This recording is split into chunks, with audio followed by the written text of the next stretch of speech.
শীতের দিনে ফুলকপি আর শিমের তরকারি খেতে ভালো লাগে। মোবারক হোসেন একেবারেই পছন্দ করেন না, তবুও তার স্ত্রী কই মাছ দিয়ে এক হাঁড়ি শিম ফুলকপির তরকারি রেঁধেছেন। তিনি রাগ করে না খেয়ে রেল স্টেশনে চলে গেলেন, কারণ তিনি নান্দাইল রেল স্টেশনের স্টেশন মাস্টার। এই স্টেশন এমনই অজপাড়া গায়ে যেখানে বিদ্যুৎ নেই, টিউবওয়েল নেই, চায়ের দোকান নেই, যাত্রীদের বসার জায়গা নেই।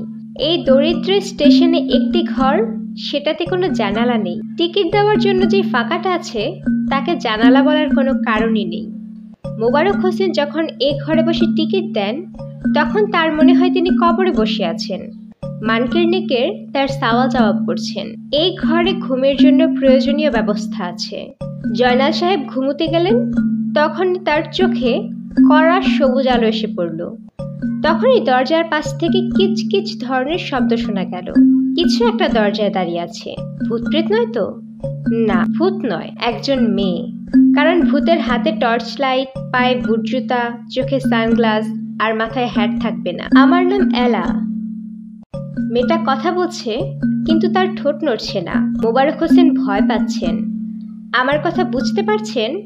যদিও আমি কথা বলছি না, আমি আমার চিন্তা ভাবনাগুলো সরাসরি আপনার মস্তিষ্কে পাঠাচ্ছি এবং আপনি কি ভাবছেন তাও বুঝতে পারছি। আমি কাজটা একটা যন্ত্রের মাধ্যমে করছি, LG9000। আমি এসেছি ভবিষ্যৎ পৃথিবী থেকে।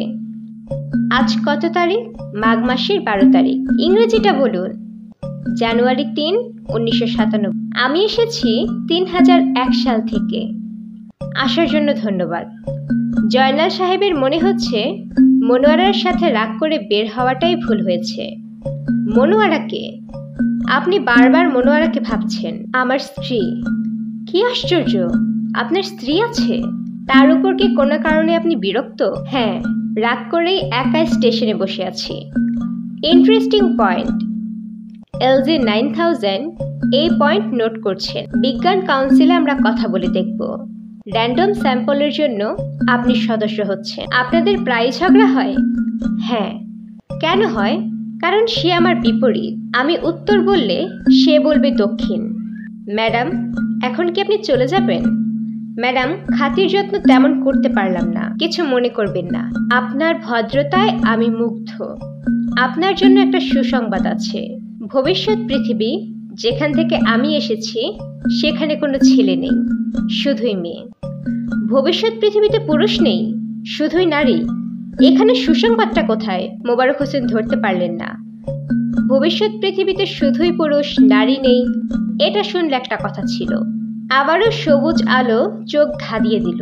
আলো নিভে যাওয়ার পরে সে দেখল ঘরে কেউ নেই, সে একা। সে ভাবল এগুলো তার অচেতন মনের কল্পনা। মোবারক হোসেন বাড়ি ফিরে গেলেন এবং মনোয়ারা বলা মাত্র খেতে বসলেন। মনোয়ারা এর মধ্যেই ফুলকপি দিয়ে কই মাছের ঝোল করেছেন।